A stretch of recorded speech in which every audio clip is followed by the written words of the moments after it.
잠시 기도합니다. 이 시간 진리의 성령님이 찾아오시어 우리의 심령을 지혜롭게 하여 주옵소서. 말씀 가운데 주님의 뜻을 알게 하여 주옵소서. 말씀을 통하여 찾아오시는 주님을 만나게 하시고 주께서 베푸시는 그 깨달음으로 우리 인생의 등불 삼게 하여 주옵소서. 감사드리오며 예수님의 이름으로 기도합니다. 아멘. 지금 우리가 계속해서 살펴보고 있는 창세기는 태초에 하나님이 천지를 창조하셨다는 신앙 고백으로 시작합니다. 다시 말해 창세기는 사실을 증명하는 것이 아니라 진실을 증언하는 책이라는 것을 우리가 분명히 알아야 합니다. 창세기는 지구 창조를 설명하는 과학 서적도 아니고 과거 역사를 기록하는 역사책도 아닙니다. 창세기가 신앙 고백인 까닭에 천지의 창조주 하나님을 선포하고 그를 향한 믿음만을 요구합니다. 하나님이 천지의 창조자와 온 천하 만물의 주인 되신다는 신앙 고백으로 창세기를 읽어내려가야 한다. 다시 한번 강조하고 시작합니다. 창세기는 1차적으로 이스라엘 백성에게 그리고 오늘 우리에게 하나님의 구원이 무엇인지 신자된 삶이 어떠해야 하는지를 전하고 있습니다. 오늘은 하나님이 특별한 존재로 지으신 인간의 삶의 터전으로 허락하셨던 에덴은 어떤 곳이었는지, 그리고 하나님이 창설하신 에덴 동산이 오늘 우리에게 전하는 메시지가 무엇인지 생각해 보려고 합니다. 지난주에 말씀드린 대로 하나님은 천지 만물 가운데에 인간만을 아주 특별한 존재로 창조하셨습니다. 오직 사람만이 하나님의 형상을 따라 지어진 존재입니다. 그래서 우리는 하나님과 모든 면에서 같지만 단 한 가지 하나님과 다른 점이 있습니다. 그 차이가 무엇이겠습니까? 창세기 1장 29절에서 30절 말씀인데 하나님이 인간을 만드시고 복 주신 직후에 하신 말씀입니다. 하나님이 이르시되 내가 온 지면에 씨 맺는 모든 채소와 씨 가진 열매 맺는 모든 나무를 너희에게 주노니 너희의 먹을거리가 되리라. 또 땅의 모든 짐승과 하늘의 모든 새와 생명이 있어 땅에 기는 모든 것에게 내가 모든 풀을 먹을거리로 주노라 하시니 그대로 되니라. 바로 이 대목에서 우리 인간이 어떤 존재인지를 알 수 있습니다. 인간은 하나님의 형상으로 모든 면에서 하나님과 같은 존재, 동일한 존재이지만 먹을거리가 필요한 존재로 창조되었습니다. 인간은 먹어야만 살 수 있는 존재로 창조되었다. 그래서 하나님은 인간에게 먹을거리를 주셨습니다. 인간뿐만 아니라 모든 생명체는 먹을거리가 필요합니다. 하나님께서는 모든 만물을 당신께 의존적인 존재로 만드셨음을 뜻합니다. 이렇게 창조하신 사람을 어떻게 하셨느냐? 오늘 8절 말씀입니다. 여호와 하나님이 동방의 에덴에 동산을 창설하시고 그 지으신 사람을 거기에 두셨다 전하고 15절에도 여호와 하나님이 그 사람을 이끌어 에덴 동산에 두어 그것을 경작하며 지키게 하셨다고 전합니다. 하나님이 에덴 동산을 만드시고 거기에 아담을 두셨다. 아담으로 하여금 에덴을 경작하게 하셨다. 그리고 아담은 그 에덴을 지켜야 한답니다. 우리는 번역된 성경을 보는 까닭에 두셨다, 경작하게 하셨다, 지키게 하셨다라는 표현이 무엇을 뜻하는지 알기 쉽지 않습니다. 그러나 하나님이 사람을 에덴 동산에 두셨고 그 에덴을 다스리고 지키게 하셨다는 설명에서 하나님이 사람을 만드신 목적이 명백하게 드러납니다. 그리고 하나님이 인간에게 어떤 임무와 어떤 가치를 부여하셨는가를 알 수 있습니다. 우선은 아담을 에덴에 두셨다는 말을 이해하는 데 도움이 되는 말씀이 한 구절 있는데 창세기 19장 16절 말씀입니다. 하나님께서 소돔을 벌하실 때의 에피소드를 담고 있는 내용입니다. 그러나 롯이 지체함에 그 사람들이 롯의 손과 그의 아내의 손과 그 딸의 손을 잡아 인도하여 성 밖에 두니 여호와께서 그에게 자비를 더하심이었더라. 여기에 성 밖에 두었다라는 표현이 나오지요. 두었다라는 표현은 단순히 위치 이동을 뜻하는 것이 아니라 안전지대로 옮겨 놓았다라는 뜻이 됩니다. 그래서 하나님께서 사람을 에덴 동산에 두셨다라고 하는 것은 에덴은 사람에게 안전한 곳이요 안식처가 된다는 말입니다. 바로 이러한 맥락에서 여러분에게 퀴즈 하나를 내보겠습니다. 한번 속으로 답해 보십시오. 아까 일부 예배 때는 정답을 말한 분이 있었습니다. 하나님이 인간을 창조하셨고 창조된 인간 아담이 제일 처음 한 일은 무엇일까요? 아마 여러분 다 알고 있지만 구체적으로 생각은 안 해보셨으리라고 생각합니다. 인간은 하나님이 지으신 마지막 창조물입니다. 인간까지 창조하시고 창조가 마무리된 후에 이야기 창세기 2장 1절과 2절 말씀입니다. 천지와 만물이 다 이루어지니라. 하나님이 그가 하시던 일을 일곱째 날에 마치시니 그가 하시던 모든 일을 일곱째 날에 안식하시니라. 그러니까 인간이 창조되고 제일 처음 한 일, 제일 처음 경험한 일은 안식이었습니다.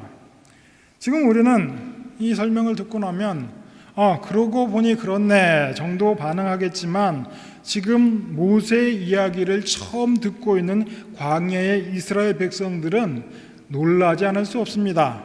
그러면서 우리를 인도해낸 여호와 하나님은 과연 누구신가 질문하지 않을 수 없는 상황입니다. 왜냐하면 그들에게 익숙한 고대 신화 속의 신들, 그 신들은 인간을 부려먹기 위해 창조했습니다. 인간은 신을 섬기기 위한 존재라는 사고방식이 고대 사회에는 보편적인 사고방식이었고 이런 신화는 왕권을 안정시키는 이데올로기 역할을 했습니다. 왜냐하면 고대 사회에서는 왕만이 그리고 왕족만이 현존하는 하나님의 형상이었기 때문입니다. 바로 이런 사고방식에 사로잡힌 이스라엘 백성들에게 모세가 이야기합니다. 우리를 애굽에서 이끌어낸 여호와 하나님은 인간을 부려먹으려고 지으신 분이 아니다. 하나님은 모든 인간을 자기 형상으로 지으셨다. 하나님은 인간을 사랑하고 돌보시는 하나님이다. 430년 대를 이어 애굽에서 노예 생활을 하며 노예 근성에 젖어 있던 그 이스라엘 백성들을 향해서 모세는 하나님의 형상, 인간의 존엄성을 깨우치고 있고 애굽에서 이스라엘 백성을 구원해낸 그 하나님이 어떤 분인가를 알려주고 있는 것입니다. 하나님은 인간을 창조하시어 무엇에 써먹으려고 하시는 분이 아니다. 그러니까 인간이 무엇을 한다, 부족한 것을 채우기 위한 노동은 하나님이 계획하신 원래 창조에는 없었던 내용이라고 하는 것입니다. 그런데 지금 우리 모두는 각자의 필요를 채우기 위해 땀을 흘리며 일을 하고 있는데 이것은 타락의 결과다라고 성경이 이야기합니다. 하나님이 처음 인간을 만드셨을 때는 복과 안식 그리고 하나님과의 신적인 교제만을 계획하셨습니다. 그래서 이러한 이해를 가지고 다시 한번 15절 말씀을 들여다보면 여호와 하나님이 그 사람을 이끌어 에덴 동산에 두어 그것을 경작하며 지키게 하시고, 하나님이 사람을 에덴 동산에 두셨다. 그리고 그 다음 표현으로 나오는 것이 경작하며 지키게 하셨다. 부여한 이 사명을 통해서 인간의 가치와 역할이 분명해집니다. 물론 타락한 이후 창세기 3장 17절 19절에도 밭을 강다, 경작한다라는 표현이 나오지만 이때의 경작한다라는 말은 타락의 결과로 노동을 뜻하지만 타락 이전에는 경작한다, 지킨다라는 말에는 노동의 개념, 오늘날의 수고스러운 노동의 개념이 전혀 들어가 있지 않습니다. 그래서 우리의 질문은 하나님이 아담에게 경작하게 하시며 지키게 하셨다라는 것이 무슨 뜻인가를 알아야 합니다. 오늘 본문 16절, 17절 말씀에 그 실마리가 담겨 있습니다. 여호와 하나님이 그 사람에게 명하여 이르시되 동산 각종 나무 열매는 내가 임의로 먹되 선악을 알게 하는 나무의 열매는 먹지 말라.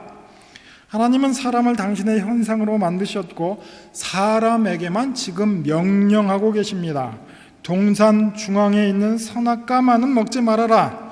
유일한 금지 명령입니다. 우리는 금지되었다라는 말에 부정적인 인상을 갖지만 이런 금지 규정만큼 인간의 행동과 창의력의 자유를 보장하는 규칙은 없습니다. 왜냐하면 금지된 것 하나를 빼면 뭐든지 자유롭게 할 수 있기 때문입니다. 최초 인간은 하나님께서 부여하신 권능으로 금지된 것 단 하나 외에는 무엇이든지 할 수 있는 존재였습니다.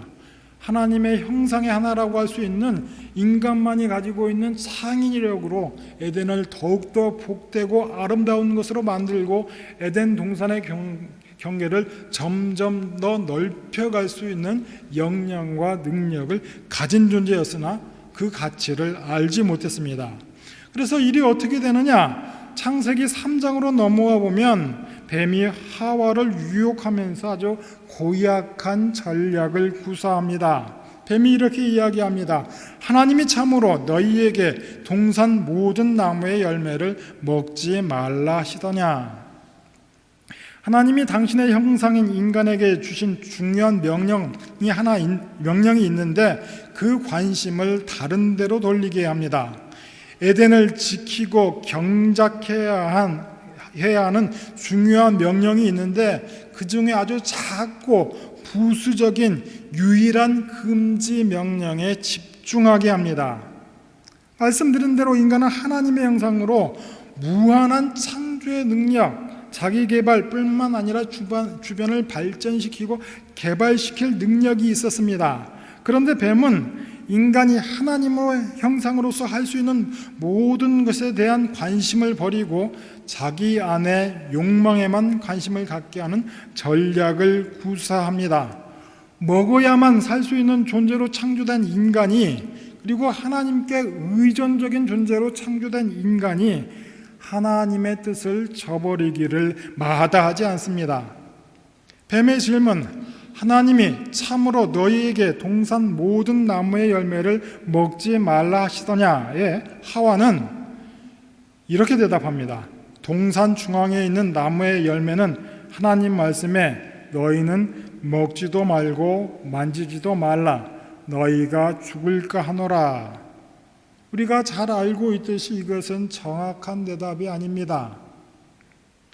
차라리 완전하게 거짓말을 했더라면 그래, 하나님이 먹어도 된다라고 했어 라고 이야기했으면 완벽한 거짓말인데 하와의 말은 완벽한 거짓은 아니지만 가짜라는 것입니다. 이 가짜라고 하는 것은 거짓보다 더 고약한 것입니다.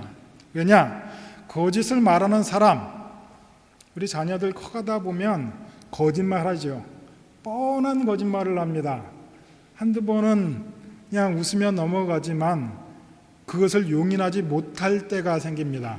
그러나 우리가 부모된 입장이라면 자녀가 거짓말을 할 때 애가 조금 컸구나 라고 생각할 수 있어야 합니다. 거짓말을 하는 사람은 마음속에 진리가 무엇인지, 진실이 무엇인지 아는 인지 능력이 있기 때문에 거짓말을 하는 것입니다. 그런데 가짜는, 또 가짜 뉴스는 이 가짜 이야기를 통해서 자신이 얻고자 하는 욕망 이외에는 아무것도 존재하지 않습니다. 좀 가짜 뉴스가 심각한 이유가 무엇입니까? 거짓과는 전혀 다른 것입니다. 가짜 이야기를 전하는 사람에게는 자기 이익, 자기 욕심 외에는 아무런 진실에 대한 어떤 욕망, 필요나 남에게 어떤 피해가 갈 것이라는 것에 대한 아무런 생각이 없습니다. 이런 하와의 가짜 대답이 뜻하는 바에는 그에게 더 이상 진실은 중요하지 않게 되었고 내면의 자기의 욕망을 따라 살 준비가 되었다, 이것이 드러났기 때문에 문제가 되는 것입니다. 이것을 간파한 뱀이 두 번째 질문을 던집니다. 너희가 결코 죽지 아니하리라. 너희가 그것을 먹는 날에는 너희 눈이 밝아져 하나님과 같이 되어 선악을 알 줄을 하나님이 아심이라. 이것은 결국 하나님을 불신하게 만드는 전략입니다. 하나님을 불신하게 만드는 이 전략에 너무 쉽게 넘어갑니다. 앞서 진실 추구가 아닌 자기 욕망에 집중하기로 결정한 까닭입니다. 그래서 하나님을 저버리고 하나님을 불신하는 것이 너무 쉬워진 것입니다. 그래서 결국 두 번째 유혹에 넘어가 선악을 알게 하는 나무 열매를 따 먹어버리게 됩니다. 진실에 대한 관심을 거두기 시작하면 인간은 하나님을 불신하게 되고 자기의 욕망 추구가 더 중요한 것이 된다. 이것을 지금 창세기 본문이 보여주고 있습니다. 지금 우리가 살고 있는 이 시대만큼 개인의 욕망이 긍정되고 정당화되는 때는 없었던 것 같습니다. 앞으로는 더욱더 그렇게 될 것입니다. 나도 맞지만 너도 맞다, 그럴 수도 있지. 이런 시대에 창세기의 교훈, 오늘날에도 힘이 있고 유효한 교훈입니다.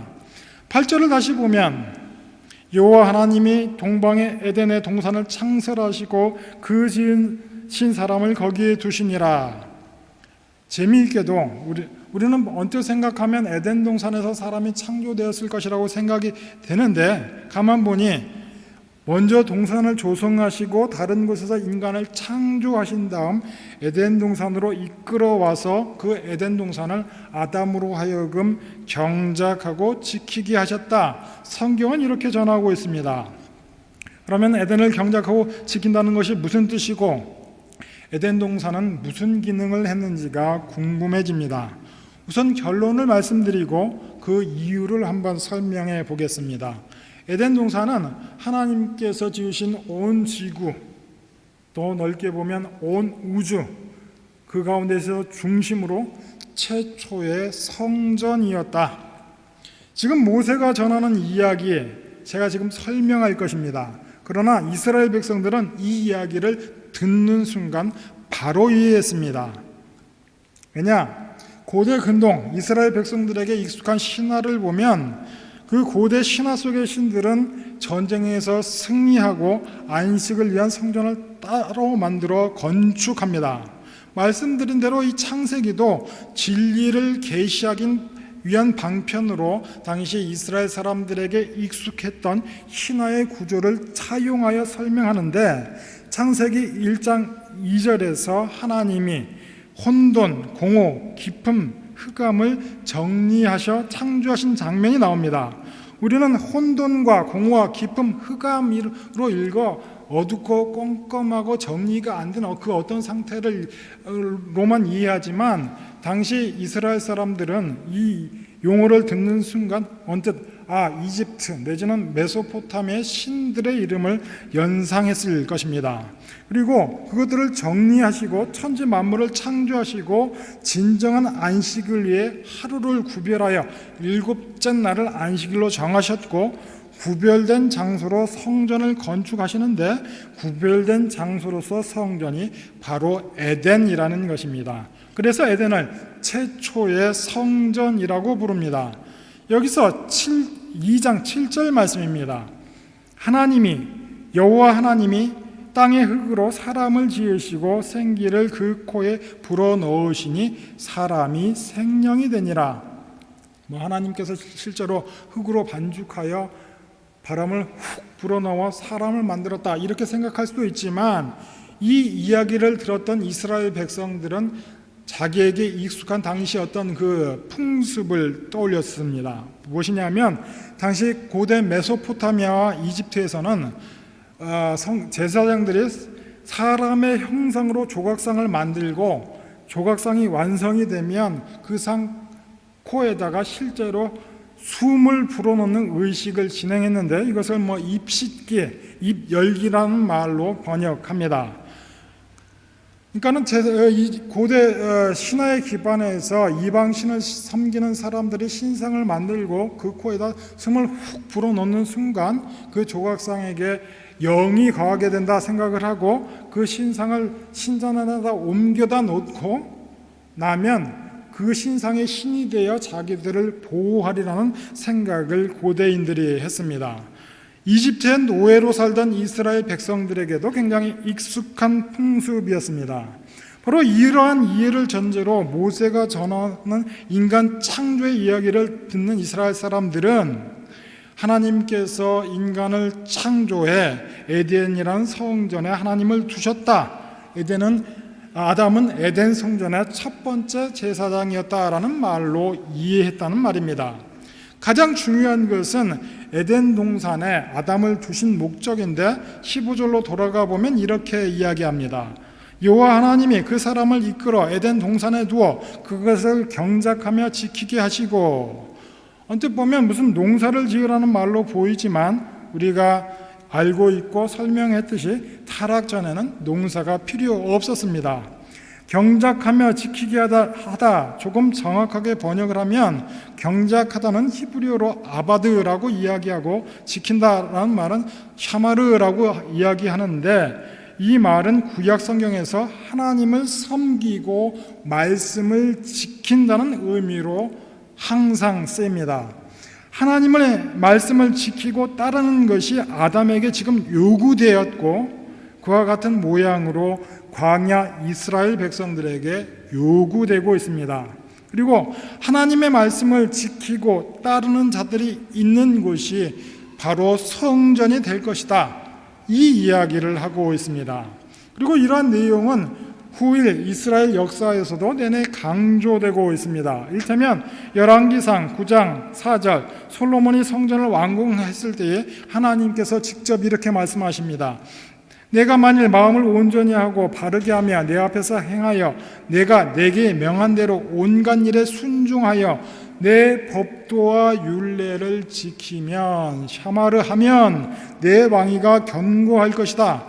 돌로 건물을 세우고 아름다운 금은보화로 장식한 것이 성전이 아니다.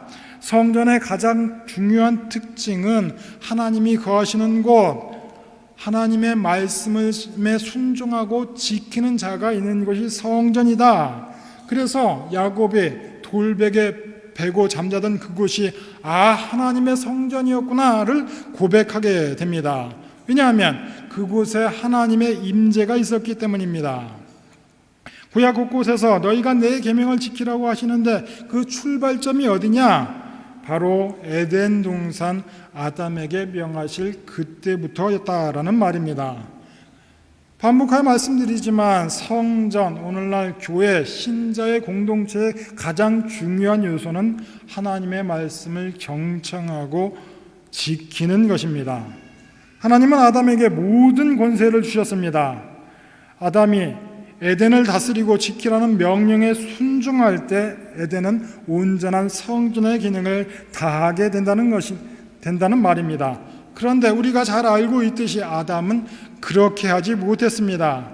아담은 창세기 1장 28절 땅을 정복하고 만물을 다스리는 왕과 같은 권세를 가진 자로 창조되었습니다. 동시에 창세기 2장 15절 에덴 동산을 경작하고 지키는 제사장의 직분을 받은 존귀한 존재가 되었습니다. 그러니까 아담은 왕이면서 동시에 제사장, 왕 같은 제사장의 존재로 에덴 중심에서 그 땅을 더욱더 복되고 아름답게 경작해 나가야 하는데 하나님께서 정하신 최소한의 성전인 에덴마저도 지키지 못했습니다.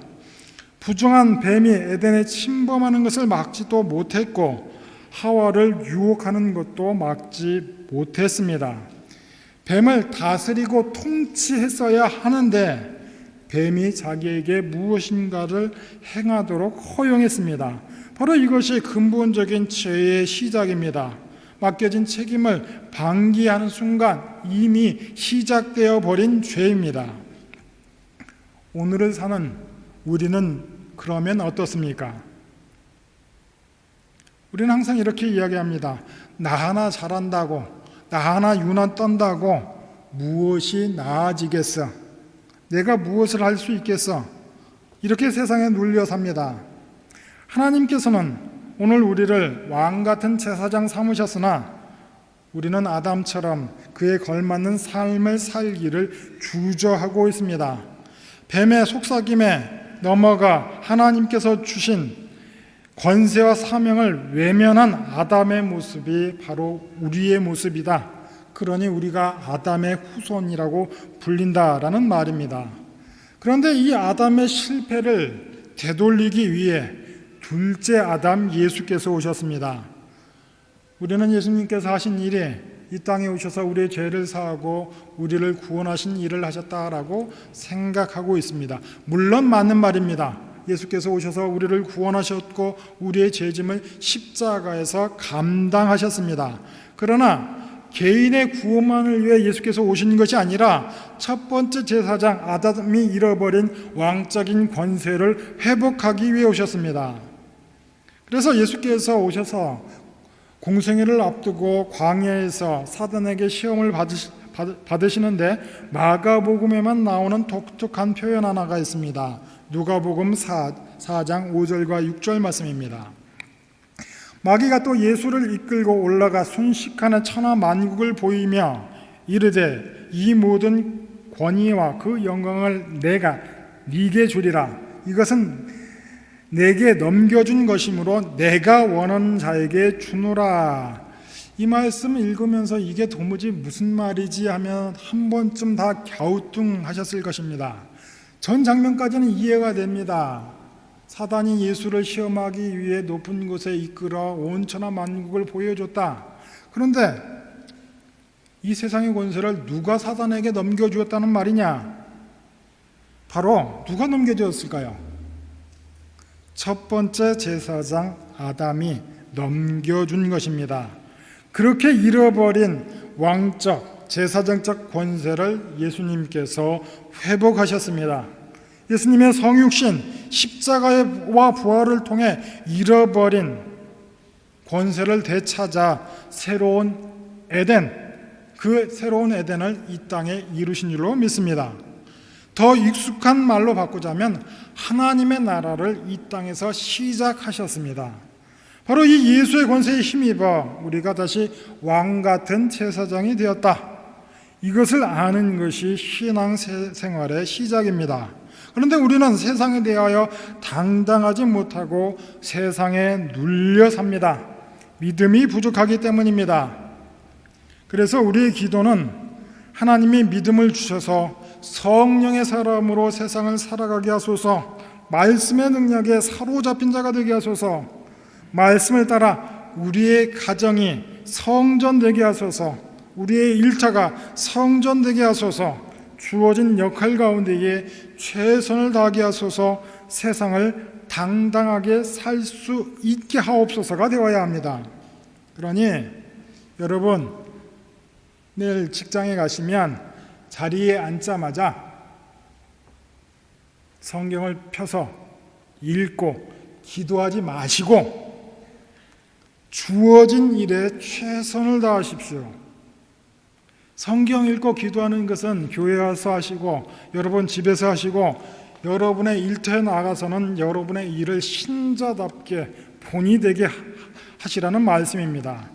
각자의 자리에서 경작하고 지켜라. 맡기신 일에 최선을 다하라.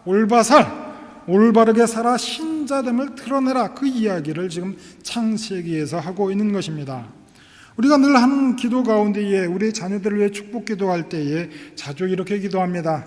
우리 누구 머리가 될지언정 꼬리가 되지 말게 하소서, 구워줄지언정 꾸는 자 되지 않게 하소서. 여러분, 더는 이렇게 기도하지 마시길 바랍니다. 오히려 이렇게 기도해야 합니다. 만약 꼬리가 된다면 꼬리로서 사명을 잘 감당하게 하소서, 머리 앞에서 주눅들지 않는 꼬리 되게 하소서, 주어진 사명을 잘 감당하여 당당하고 자랑스러운 꼬리가 되게 하소서입니다. 애가 공부를 못한다면 왜 못하겠어요? 다 내 탓 아니겠습니까?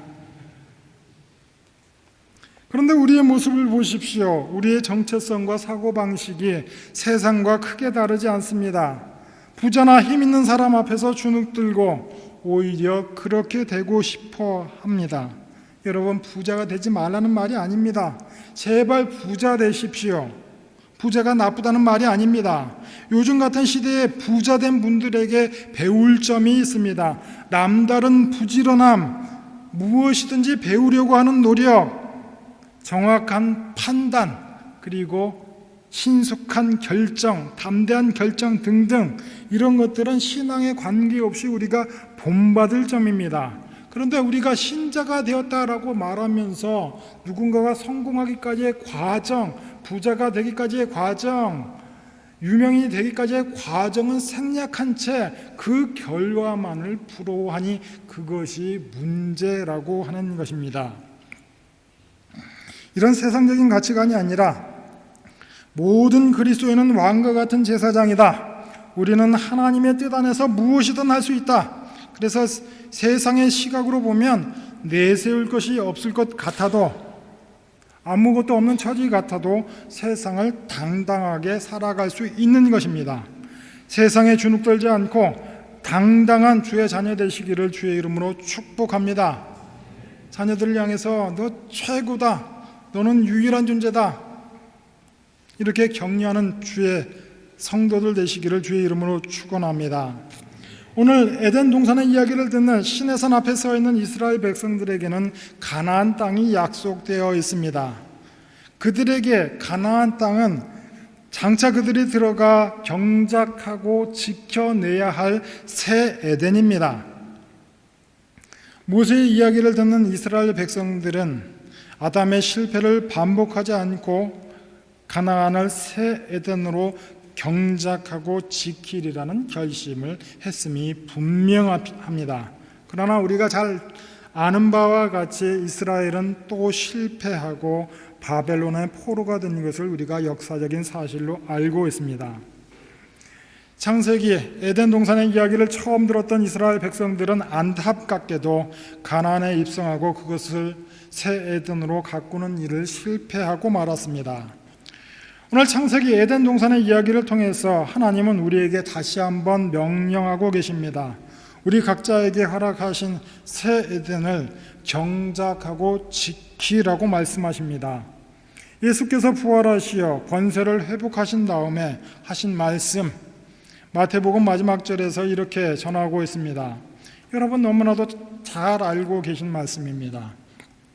예수께서 나와 말씀하여 이르시되 하늘과 땅의 모든 권세를 내게 주셨으니 그러므로 너희는 가서 모든 민족을 제자로 삼아 아버지와 아들과 성령의 이름으로 세례를 베풀고 내가 너에게 분부한 모든 것을 가르쳐 지키게 하라. 볼지어다 내가 세상 끝날까지 너희와 항상 함께 있으리라 하시니라. 우리가 어느 자리 어디에 있든지 항상 임마누엘 하시겠답니다. 우리가 서 있는 자리가 어디든지 함께 하시어 우리가 서 있는 그 자리를 새 에덴, 새로운 성전 되게 하신다는 약속입니다. 다가오는 한 주간 우리가 어느 자리에 서 있든지 하나님의 말씀을 붙들고 준행하기를 다짐할 때에 그 자리가 새 에덴, 하나님의 성전, 이 땅에 시작된 하나님의 나라됨을 아는 복된 성도들 되시기를 주의 이름으로 축원합니다. 예수께서 이 땅에 하신 하나님의 나라, 하나님의 뜻을 따라 새로이 창설된 새 에덴을 경작하고 지키는 자로 다가오는 한 주간을 살아가실 것을 주의 이름으로 축원합니다. 기도하시겠습니다. 하나님 아버지 은혜에 감사합니다. 우리 모두를 왕같은 족속, 왕같은 제사장으로 부르신 줄을 믿습니다.